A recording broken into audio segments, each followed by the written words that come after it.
As, ooh, is it going to be more assassins? They've already got 2. They need the 3rd for the set bonus, and that is it. Kha'Zix locked in. And you say you like the scaling, that you like the fact that they're going to get some form of normalcy in their draft. And I just think, how do you survive against the current lineup that GAM have if you don't have any proactivity in their lane? It's going to be on Humanoid to generate some form of pressure here. He will go towards a LeBlanc, but I feel like so much of this early game, once again, is on Xerxes and Humanoid to be able to generate any kind of push in the mid lane, because otherwise the map will just collapse. And I mean, that's honestly Splyce's MO. That is generally how they do actually play it out. And funnily enough, we may end up getting the Tristana mid, and if I actually got all 3 of those right, then I'm shocked. But certainly some ability to actually swap these around, and it is going to be non-standard, right? It is going to be Syndra playing in the bottom lane. Would be surprised if they don't actually move the Trist up to the top lane, but certainly you can play that Tristana mid very effectively, and if you are going to... Summoner's Rift awaits as we close out day 1 of the world's group stage for the battle between GAM Esports and Splyce from the LEC. This is going to be a very interesting battle. Number 1 team from Vietnam, number 3 from Europe. Splyce fighting through the regional qualifier. A short run of the playoffs, but made them work for it and got all the way to Worlds, got through the play-in stage, fought that one valiantly as well. GAM, very strong team. Crushed the playoffs, put a new roster together. This split, swapped in 2 new players, role swapped 2 more. Yeah, look, the website I normally use for my stats, GOL, is an absolute mess. Like, there's just champions and picks everywhere on this GAM lineup. And, we've got role swaps, we've got 2 separate supports playing 3 games each throughout their playoff run as well. However, they did have a really good split once they found any form of consistency in their lineup. And, just to continue the narrative, they also deal well with a chaos-style League of Legends. They've had Loki kind of throw all the questions at them as well. So this is a team that not only plays really quick and explosive themselves, but also can deal with the style very well in the VCS. Now, what we don't see a lot in the VCS is that slow down, the frustration style. And we don't necessarily see it all that much in the LEC anymore, but I think that is certainly more of Splyce's MO. Yeah, and it has been, their kind of play style for quite some time. And, they do not necessarily play against teams as kind of as crazy as GAM, but there are extremely proactive, very aggressive teams like Fnatic, like G2 that they are having to deal with. And, honestly, they have not dealt well with them. But the question is GAM of that caliber? Are they able to, run over Splyce in the early game like some of these other great LEC teams can do? And I mean, the serious answer is no, right? G2 defending MSI champions coming in, and they are one of the favorites to win the entirety of the tournament. So it's not necessarily a slight as Kiaya. Nice trade. Yeah, Rocket jumps in for the slow, gets a 3-stack and explosive charge, Humanoid at 120 HP. Yeah, honestly, anytime you can press the attack with your E up, you are going to have a winning trade. It's almost impossible for most champions to actually fight back into this. We are seeing Chachi, though, handling this top lane pretty well, utilizing the grass to actually poke out Zeros. And Zeros really just needs to get the wave in the turret and base. He needs to get a reset off here, and that is why he's trying to shove so heavily, but his jungler's not up here. He knows that Xerxes could be, and this is actually a pretty difficult spot for him. He's kind of putting himself at risk. He doesn't have his E skill just yet. Needs 2 more minions till he gets the dash to get away. Has the stealth, waiting for that cooldown as the blue's going to be taken. Levi is around, sees, okay, Gragas is not in the river, so you're pretty safe to push this one in, which means he can burn the W. That Scryer's Bloom allowed him to burn the stealth, get a little bit of extra energy, try to complete that shove, and this should be the wave he can push in. Xerxes could come around. They actually would have seen the Scryer's Bloom if they were watching. Levi on the other side, they now see the Cosby. He doesn't see Gragas. I don't know if there's going to be any engage, but as he walks back, now in through the backside, no spotting yet again, jumps over, takes some damage. Xerxes just going back to his side of the map. Yeah, Chachi actually did a really good job manipulating the minions, kind of stepping forward and allowing himself to tank a little bit of the range minion aggro, so it didn't fully get into the turret, and it did put Zeros in a pretty awkward spot, but has been able to stay healthy enough, and now with Chachi out of mana, it's going to be able to be comfortably pushed in. Yeah, I completely agree. And additionally, Kiaya had so much presence in the mid lane that he was able to join the play as Hook does land bottom side. That's a stun as well. Decent damage going across there. Ooh, that's a minion. Just gets in the way. North Carolina can't find a champ. And that's what League of Legends has become so much about, not creating these one-on-one matchups, but being able to bring that additional member, being able to float your pressure from your winning lanes into the losing sides of the map and being able to impact. That's why I thought Humanoid would go for something very aggressive. Obviously, LeBlanc, once level 6 is reached, should have kill threat on this Tristana, but with Press the Attack, with Ignite, pre-6, I feel like this should be a very good lane for Kiaya.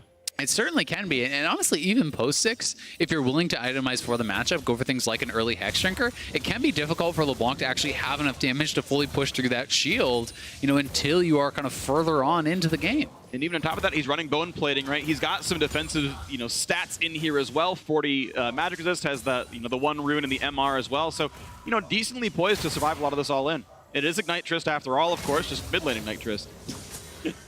And I think that, you know, when you're talking about Gragas as well, the defensive itemization does make a lot of sense. You know, you're going to be playing against double MR, and I think that, you know, this has been a very standard and good early game so far for Splyce. They were able to protect the Gangplank. They looked for an early opportunity, but weren't able to make it work. Red buff was stolen away, but now with Predator boots up and available, you would expect Xerxes to look to make his first real meaningful, impactful gank on the map. As long as you keep your flash and have Predator on Gragas, he's nearly unrivaled with the amount of damage that he brings to these early game skirmishes. He certainly is, but I think something that Splyce may be considering is just utilizing Xerxes more for counter gank, because if you are the ones to actually start this fight off, and this Kha'Zix is there to actually, you know, answer that gank, Kha'Zix can certainly burst down, you know, a squishy Gragas so incredibly fast, and that is the kind of play that Levi is going to be looking for. These isolated fights, and these fights where he can actually answer and have people kind of opting in and committed to it, and then look for the engage. Especially against mid lane priority, right? So you're going to have to look at every single fight, and if Xerxes can't kill them before Kiaya's roam is there, then it's a losing fight. So every time he goes for one of these ganks or one of these shadows, he has to know that it's potentially a 2v3. A couple of biscuits for Chachi, puts the ult on in, and now Zeros has to jump backwards, finds the E, nice body slam flash. There's the flash to follow, and out he's gonna go, flash for flash. Yeah, really good timing on that gank because Zeros was not yet 6, so he has to actually commit the flash, and even though he was late on it, Levi playing this Kha'Zix can easily solo out the dragon on the other side of the map, and getting an Ocean at 630 is so big for your laning phase. It almost gives you like a get out of jail free out in any hard matchup, and this is gonna be feeling very, very good, really across the board. And I think the main benefactor for this is going to be Xin on the Syndra. He's already gone double Doran's ring. Now with an Ocean Drake being so far away from the blue buff isn't really going to impact the Syndra. That's one of the weaknesses of the early game of the bottom lane mages, and should shore that up. Yeah, it certainly does. And even for the Akali, you know, champions without mana, people often look to and say, all right, well, the Ocean doesn't really do much for you. But in a match where you actually have the push, you can absorb the poke here from GP while you're actually spending all your energy, spending the Shroud to push it out, and then simply back up and regen, you know, with that Ocean Dragon. So certainly a nice takeaway. And this is going to be feeling good this early on in the game. That was really cute from North Screen. He walks out of base directly towards mid lane. They time it up with Humanoid just dipping forward for some wave clear. They're looking for Tristana to be able to leap in there, go for an all in. North Screen would have been there for the counter again, getting out of lane early, making sure that he's supporting the other waves. It is also on a really good timing on Kobe's reset, so no punish in the bottom lane. I think that's the kind of fluidity that we've come to, you know, expect out of the LEC team. Yeah, certainly the case, but you can see Hugh 3, you know, he's also looking to roam, has the full Moby Boots buy here early on. We have been seeing more and more in competitive people actually opting for the support item upgrade, looking to get more gold generation in the early game. So, you know, Hugh 3 is going to have to try to make some plays to justify this buy instead of just upgrading for your Targons. Because you have to think about how Pyke warps map state and what he wants to actually be able to do. So normal supports, they want the gold generation because so much of their gold is based off the back of that. So much of Pyke's gold is actually off his ultimate, so wants to be involved in these skirmishes. Oh, pulls him right out, though. That's going to be not really much of anything, as he's still too far away to get hit by anyone else, but actually yanked him right out of that dash. Now, a fight in the top side. Blocks him away. Trade of blows everywhere, though. Humanoid, ouch, down to 2/3, but Kiaya hit pretty hard as well, and now here comes Xerxes. Yeah, Xerxes does have his ultimate, so Kiaya has to be very careful here. It's far enough back, he's going to stay alive as the turret's going to deny that CS, but regardless, Splyce getting some damage across. Yeah, I mean, if you can't knock down this Trist, he has the Dorans, the Vamp, and the Ocean now kicking in, so he is going to sustain back up quite quickly here, and that's something that's, you know, going to be problematic for Humanoid if he cannot actually threaten the 100 to 0. Tristana really does start to win out in these mage matchups simply because of your sustain. This was a great team up. This is unspotted so far. Remember, they have the perfect timing on the red buff from the steal early. Top instead, it's warded, so now it's time for Chachi to run away, but a 3v1 dive could still happen. They don't have any way to land the skewer as those minions are in the way. So the ward goes down, the red buff started, but Xerxes knows he can't really take this one as he gets some damage on a Levi, but still with Q3 there, it's more numbers for GAM. Yeah, and Kaya actually pushed in mid, so not going to be any ability to actually challenge here. But that being said, Levi is establishing a CS advantage. Not sure it's quite enough yet to really justify this Kha'Zix pick, so he does want to try to make some plays, and they're looking to threaten a 3v2. And a big dive in the bottom side, so much burst damage there. First blood comes across for Kabe. And beautifully played, diving onto Chachi, not an option. He has the ult, he has the backup from Xerxes. However, they do have good numbers on the bottom side of the map, and that was just flawlessly executed. Yeah, and I love this from Splyce. They knew that Pyke was up on the top side, and honestly, U3 kind of overstayed his welcome. You have Xerxes there behind Vizichachi, defending any potential dive, and that just allowed Norskaren and Kabe to set up such an easy dive. When you have level 6 on the Nautilus, there's really no escaping that from Xin. And especially when you get multiple waves to ult, right? You spot him out first on the control ward, then he sticks around for the red invade, then he goes back for the top lane dive. That is at least 2 waves that you're going to be able to just force them in. And Xin doesn't want to respect because he doesn't want to fall behind on Syndra, such a powerful mid-game mage. Tried to step up, tried to get greasy, and was punished for it. Yeah, it certainly was. And honestly, thus far, Splyce looking like a Karate Kid. Wax on, wax off. They're absorbing all the blows. They're not, allowing GAM to find any ins really across the map. And this is, I think, exactly the kind of game you want to see Splyce playing if you are, an LEC fan.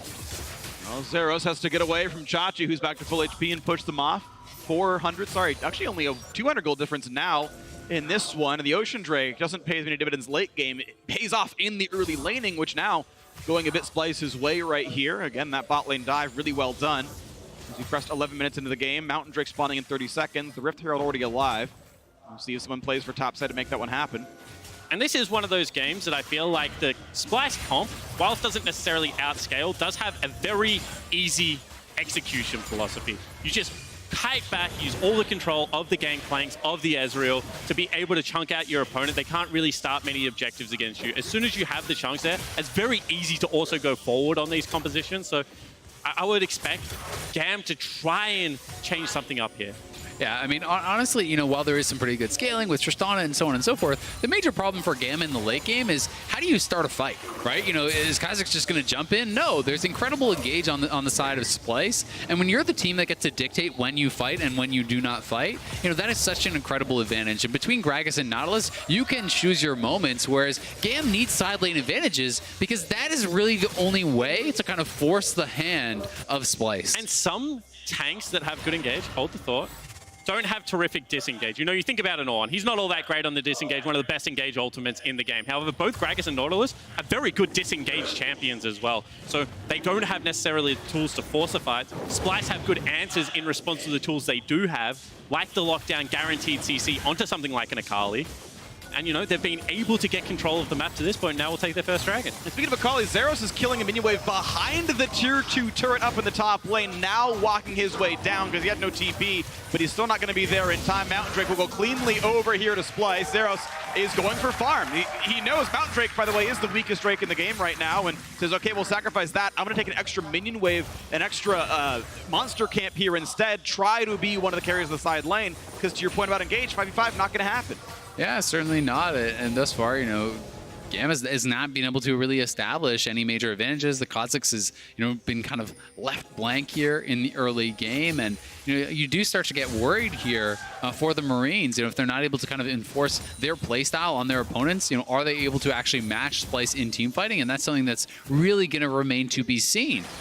And Kha'Zix and Nocturne are two of the most interesting champions in the mid game when it comes to these 1-3-1s. We've already talked about, the fact that Splyce probably have the edge in team fights, a little bit of ease of execution due to the tanky members, right? However, Kha'Zix, especially once he gets the R evolve, is one of the best champions. Hook is on. A lot of CC. There might not be a way out, and Kiaya goes down. With jump, with flash, everything available. Kiaya just cannot get out of there. Really great layering of CC from Splyce. Yeah, and I think honestly intelligent to not use the flash once he was out of the CC because he was so low, and now Splyce looking for Zeros. What a cast, but the E was already primed. Zeros played that so well to have an out button. Has to jump away still. The ult was burned regardless. People will remember Zeros from his time on Fongbu Buffalo. This is a guy that we hyped up for so many worlds, and then it was actually the bottom lane that were able to do some damage. However, this is once again a player that is returning in great form. We talked about the fact that GAM do like to play around top and jungle, and Zeros is looking to right a lot of those wrongs from international tournaments. Good navigation of a gank there, however, is under significant pressure as Splyce do rotate up to this top side of the map. Yeah, and taking the Rift as they are doing this, Syndra is now actually going to TP up top side to try to defend this, but Rift Herald pretty much already gone here for Splyce, and yes, it is post-turret plates, but they can still look to actually push for that first turret with this. All right, there's going to be some gold in the pockets, then still only a 400 gold difference. GAM laning pretty well despite the kills coming through for Splyce, but you have to imagine, yeah, about 700 comes in if you can get that Herald charge and knock down first turret for yourselves.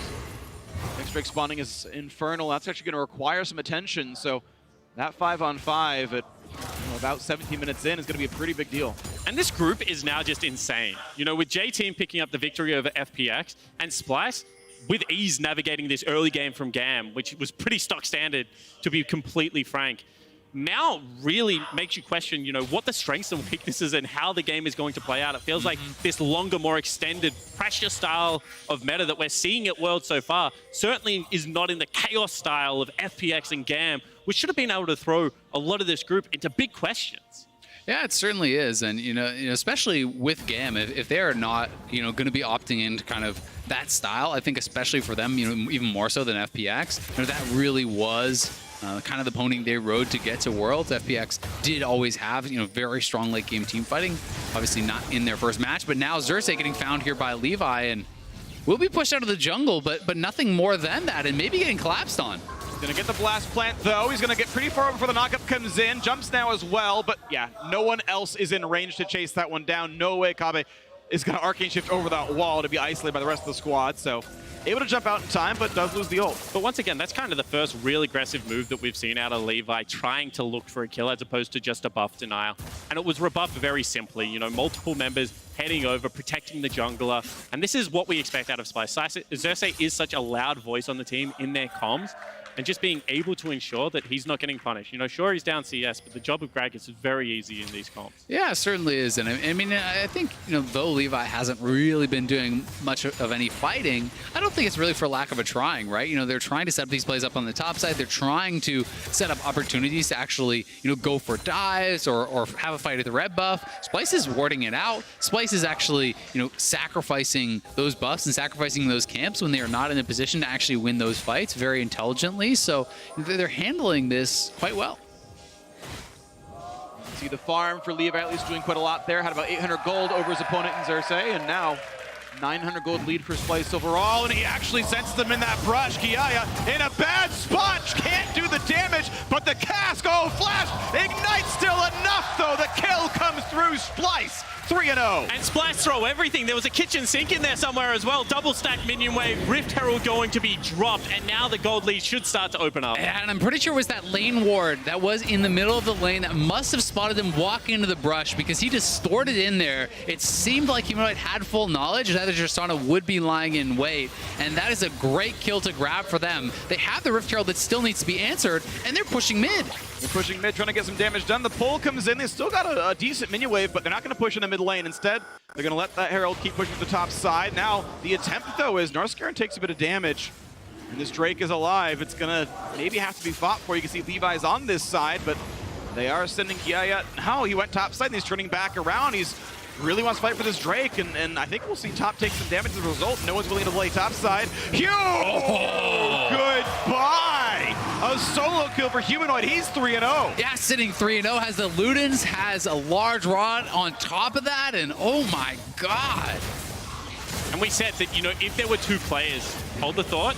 Oh, this is going to be a lot of damage. He's going to... Just kidding, it's none. Good side step. Shot. Yeah. Yeah, really nicely done. And I said, you know, if there was going to be two players that would actually, you know, thrive in this style of game that could propel Splyce to the early game advantage, it was going to be Humanoid and Xerxes. And so far, both of them have actually had really, really good early games. The ability to track around Levi, and now the solo kills and the pressure of LeBlanc on the map. Certainly towards the win conditions of Splyce. And such a critical kill because it's not just that, but they had pressure on the top side from the Rift Herald. They get the Infernal as an added bonus because there's no way that GAM can actually take that fight once you've lost your Pike for free. So Splyce looking to be in full control despite the fact that the gold is close. That is largely the farm advantage actually coming out here from Levi as well as Zeros. But you know, with the scaling edge that I think you are seeing in some of these roles, and also with the ability to kind of dictate when and where you're fighting, with the hard engage that we saw showcased in mid lane to actually kill Kiaya, Splyce is looking great. And so much respect given from Splyce just there. You saw, you know,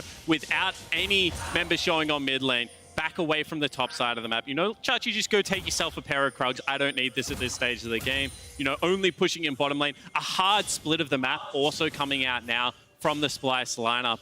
I think that, you know, this is where you can frustrate a team like the Marines and, you know, ensure that the game pace does slow down and continue to track in Splyce's favor. Still might be fast, though, for them as Humanoid's going to look for some more to do. Meanwhile, though, the rest of the squad down on the bottom side, they've found where Zeros is. He forced a flash over the wall. 3-0 down to the bottom lane, though. Top turret will go over, so GAM getting some money on this one. Only a 1,200 gold difference, but bot will be answered all the same as Humanoid continues to stack up gold, and no one at all has magic resist. This LeBlanc is lethal to everyone. Yeah, I mean, Kiaya, because he is kind of behind quite a bit here in gold, not actually feeling like he has the ability to kind of make that sidestep towards some MR, right? If you go for the Hex Drinker now, do you have enough damage to deal with the rest of the team and actually threaten that while sitting on just the Blade of the Rune King? And he's certainly making the call that he does not. Doesn't have actually the luxury to look for that. And that just means that now it's nearly impossible to deal with Humanoid, right? Because you don't want to be sending Zeros into that lane either. We've already talked about how it is difficult for the Akali to deal with it, and it's 3 kills. That's an out-of-control lead. So I think that this is what we're going to see more of. You know, very heavy weak side from Chachi, burning the ultimate to protect the waves, making sure that they're always trading up, and GAM continually running into the jungle, trying to look for these skirmishes and fights away from Humanoid. Yeah, and I think if you're GAM, you're hoping that Zeros can keep up this pressure, right? Despite the fact that he has been pushed away a number of times, still up 30-odd CS, will be knocking down the turret here, and you're hoping that Zeros can actually buy time for Kiaya to hit, you know, 3 items, to have the IE, the rapid fire, and then start going for those luxury items and allowing to get themselves into that position where maybe they can take a fight. Not quite going to get that pull. It's going to be safe recalls now for the Splyce side. We wait for the next phase of action. Mountain Drake, number 2, going to spawn in 2 minutes. There's Baron already alive here as well. Splyce not pushing too heavily for the vision control yet, but you know those objectives are on the menu soon. Whoop. A bit of poke. And I like the continued fishing from Humanoid. You know, the ability to continually just ask the pressure, push people back in lanes. You know, we keep speaking about the fact that Kiaya has scaling on his side, but if Humanoid continues to generate this pressure for Kobe, for Chachi as well, certainly no slouches in that scenario. And I think that, you know, potentially eyes will turn towards the Baron. We can see a potential setup coming out from here. You know, you do have to respect the Blade of the Ruin King, the Kha'Zix, you know, as well as the fact that if you don't have a way to engage a fight, normally the best way to do that is control the area around the Baron buff. Yeah, I mean, while I think Splyce is kind of holding all the cards, you know, if you do actually misnavigate some of these fights, if you pull off a poor engage, there are 3 assassins on the team of GAM, plus this Syndra, which, you know, essentially is kind of acting like an assassin as well. So if you misposition, if you overdive and have these assassins getting back onto Kave, onto Humanoid, onto Vizichachi, they can go down in a hurry. So Splyce is certainly wanting to play it safe, wanting to make sure they have full vision and control before they opt into really any of these fights. And they're just doing it so easily at the moment. You saw that, you know, force away from the top side, make sure that there's no rotation into the mid lane, take down an additional turret. This is a Splyce that has complete control over the map state at the moment and aren't really looking all that concerned with anything that GAM are doing. I think that this is a pretty convincing game so far with not many mistakes coming across, apart from that barrel chain. Sure, but the only way you lose this game is if you get anticipating the auto. Yep. Either way, the only way you drop is the assassins. There's a lot of them here, but they aren't finding purchase at all. 0 kills for GAM. A couple of turrets, they got a Drake, but not killing the champions themselves, and now surrounded is Zeros. His health bar exactly that. And this is what we've seen all game, is now Levi in trouble. Gets some damage, but Humanoid just far stronger. Nowhere on the map is GAM strong here. Yeah, and I mean, that's what happens when you miss some spells. Imagine if he had have connected everything. Levi would have gone down. That could have been a Baron setup, however. I think that this rotation from Splyce has just been so clean this game. Every time a member is past River, it just looks like they have complete awareness of where he is, knows that they can collapse and take them off. And if that happens, you know, in a couple more minutes, especially with the double mountain starting to farm up, that is a very clear avenue to a Baron and victory for Splyce. Yeah, it certainly is. And, part of the problem here for GAM is, even if you have your support moving over to Zeros, there's no real clear way to actually start the fight. And this is why I love how Splyce is actually playing this out. Just moving Xerxes around, grouping up with him, knowing that they have that hard engage. And that is just a great body slam, knocking him out of the air there, setting him up for Kabe to grab that kill. And it's all about information first. Don't just go to your waves. Don't get collapsed on. Always go for the information. Let's find out where the laners are before we actually try and push things out past river. And that is such an important lesson for League of Legends players to learn. You can see the Chachi, one of the veterans, we questioned how he went in the play-ins, but certainly having a good performance so far. 0-0-1 into Zeros and Levi, into the area of the map that we thought they were going to attack. Pyke up into his lane multiple times in that laning phase. First 2 red buffs stolen away from Xerxes. Played a very good weak side on the game plank, and now is at the position of the game, going towards that more as his second item, going to be very effective in these team fights. As the wards drop down, Baron's starting to be controlled here on the Splyce side. Double Mountain make it drop a little bit faster than usual, as 2,500 gold puts them well in the driver's seat here. Levi waiting in the brush, hoping that Humanoid steps too far forward. But is he concerned with taking the fight at all? That answer is no. Now finally jumps across. Huge damage on the LeBlanc, flashing away but burning down. And finally a kill on the board. A flash out for Northscaren now as well. Is this the turn for GAM as they try to find the Bone Skewer? Goes the wrong direction. Northscaren can flash over the wall. Then he has no flash. But there's no way out, so Baron will slowly kill him with no exit. Slowly but surely, he will indeed die, and he will drop. Zeros gets the credit now out of that one.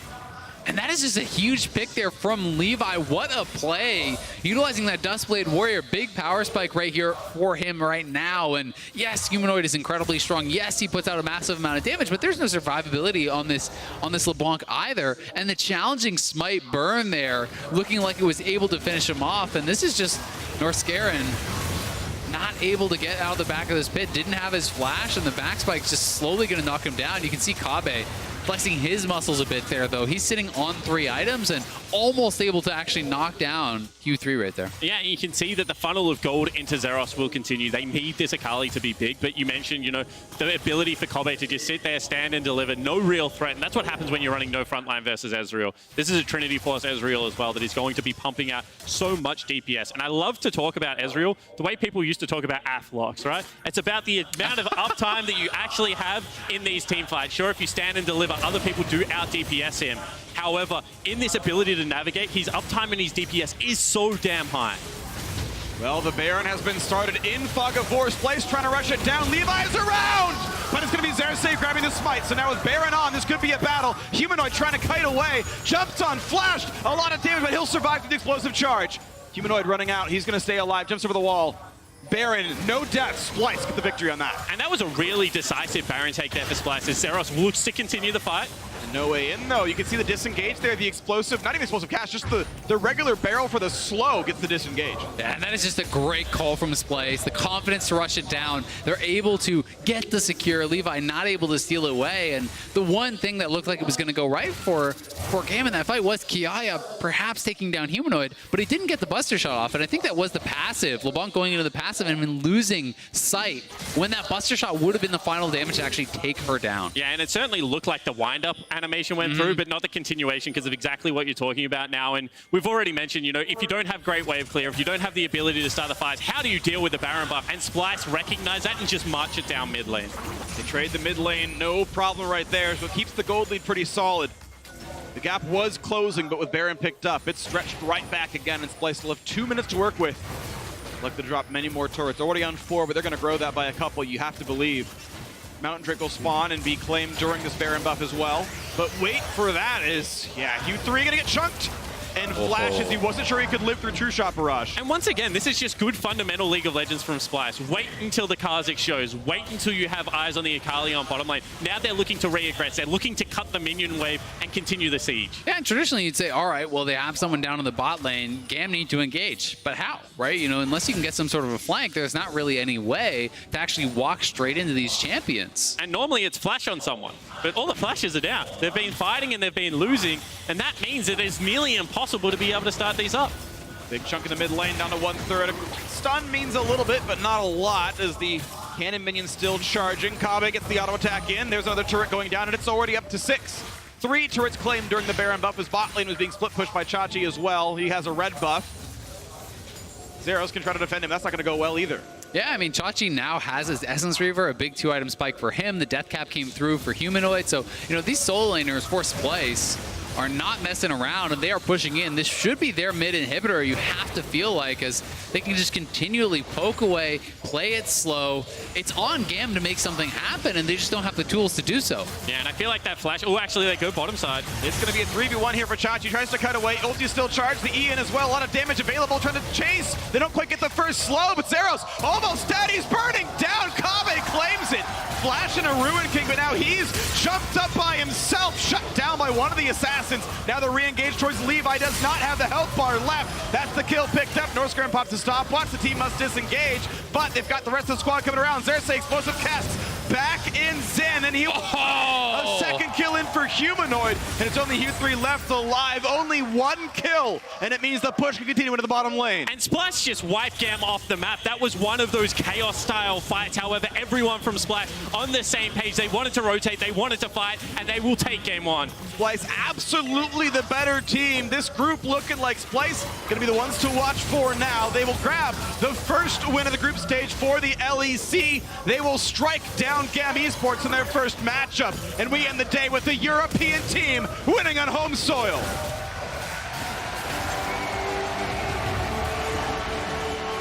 Gotta say, a damn good performance here from Humanoid to start off the group stage for Splyce. Looking very good throughout this game. Really the kind of most notable proactive member here, making things happen, getting chunk outs, and even that pick in the final moments, corralling GAM, coming in from behind and just erasing the Tristan off the map. And if you're going to have a game that goes for 30 minutes and there's only 12 kills, and it's GAM versus Splyce, I could tell you with a lot of confidence that that is going to be Splyce picking up the victory. And so much of today's play has just been built around, can we play the game at our pace? Can we impose our will on it? We saw that out of TL, we saw it out of J-Team in our final match of the day. We also saw that in spades from Splyce. There's a young team coming onto the world stage. That would be a big confidence booster that they can play their style of League of Legends and they can make it work. Yeah, it really is so much for their confidence, especially coming out against UOL. People doubting them, being able to take down GAM in a very decisive game 1 here,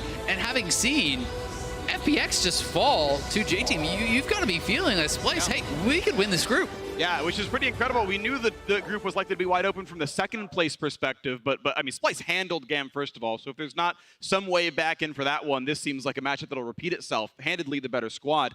The other teams have to see, you know, was this a one-time thing or not, but Splyce have to be feeling very good. They have to feel every team in this group now is beatable, and their eyes should be on the prize. And Splyce have shown a great bar to me throughout play-ins and now into this first game. However, GAM also need to go away from this and say, our draft needs a lot more respect in it. You can't give Chachi maybe his best champion, especially if we're going to play towards attacking that top side of the map. So I think there are certainly key takeaways. A lot of this was on Summoner's Rift, but a little bit more preparation going into this, I think would have gone a long way for GAM. Yeah, I really agree. And, you know, the creativity was there, but, you know, no ways to actually force fights. And that really is the trademark of GAM. This is the team that wants to fight you, that wants to make things happen, and perhaps too used to their opponents in the VCS opting into those fights as well, where a composition like this, you're going to have the other team scrapping with you, and maybe you're making those things happen. You're snowballing that lead just through mechanical outplays. But when you don't have hard engage, Splyce is not going to opt into fighting you. And I think that's pretty unforgivable, right? Because you've had the whole play-ins to watch how Splyce want to play. This is a team that was running Yuumi, Claire, Jax, like the list goes on and on and on for the amount of force tools. Even things like Gragas for Levi. Instead, they went away from that completely in the opening games of Worlds. 3 assassins. The goal is to find individual champions and kill them. They were killless until maybe 18 minutes when Levi found a solo kill. So it means the rest of his team was still doing nothing even beyond that point. It took him a long time to get much done. There was a couple of small moments that went okay, but overall, yeah, as to what you were saying, Splyce got to play more their pace, a low kill game where they kept their opponents killless for about 20 minutes, and that is a Splyce victory. Yeah, I think Splyce looked great. I think one of the kind of bright spots there for GAM was Zeros. I do think that he was able to maintain, a solid amount of pressure. Even once Splyce had kind of taken over the game and really were running things in the side lane, people were collapsing on him, people were forcing cooldowns out of him, but he was able to maintain a pretty solid CS advantage and have some pressure on the turrets, taking multiple turret plates during the laning phase. But they're going to need a lot more, because that was not a close game, and that was Splyce, dancing to the tune of their own drum. Yeah, and my standout player was Humanoid, who's, this is his first year playing in an LEC level environment. He's, played a bunch of, lower level matches before, academy type stuff and everything else. But I think to me, he was my biggest player. His solo kills were great. He got off to an early lead and really sort of just pushed his will on everyone else. Now, to break down that win from Splyce,